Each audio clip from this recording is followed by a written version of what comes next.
very educational program. I think Filipinos from overseas can help by sharing old books, magazines, maybe computer sets. This is a nice place to donate anything that would advance the literacy or education of these people.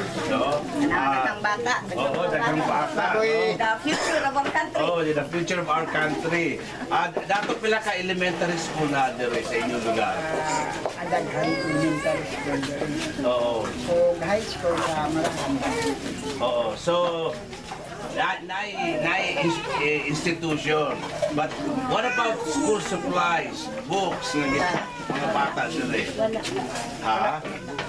Kulang. Kulang. Gusto nga mo gawas ba? Kaya mas makitanta sa abroad na kita nila these are the people that we can support, no?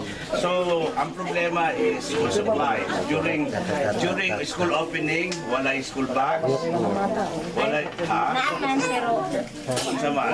Kulang yun, no? kulang. Ha? Kulang ang panggamit diri. Oo, kulang. So, school supplies, books. anything at all. Okay. That can help. Oh, Nakoy kadugang dok. No, sige. Nakoy gamay nga ustorya mga pulong gamay lang. Oo, sige. Salamat po nga si ako si Domino Mailagan. Diri sa Sikyo Balete. Ma'am. Pasalamat ko ani nga niabot mo diri kay kami diri kulang mi sa panglawas.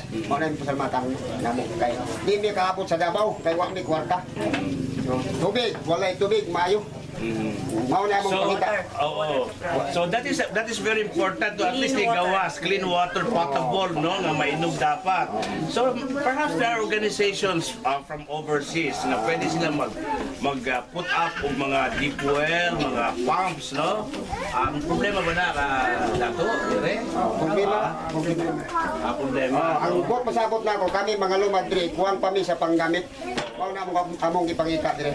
Muna nga ito ganun, gamura tagi, other than the medical mission, mag-meeting ta sa anong mga problema na pwedeng ma-assist yan later on, no? Nakita na ito problema sa education. Hinaot. Oo. Kami kulang ni pagkaon, kulang sa pang-supply sa gobyerno. Kay di man makaato kay gagmay man among grado. Mao na nga among gikuan dok.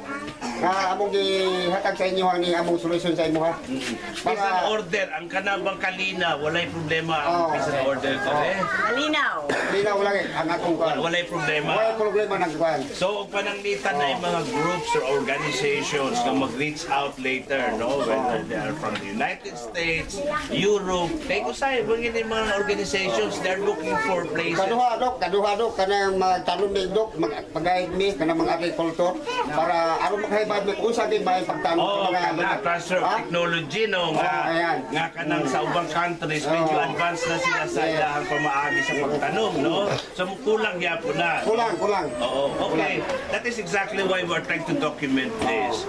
Para mga non-profit organizations, no, from whether locally, no, whether from Manila, no, nga magbisita nila ni lugar. Kaya on my part, I'm very, I don't look at this as outreach. I look at this as parang vacation.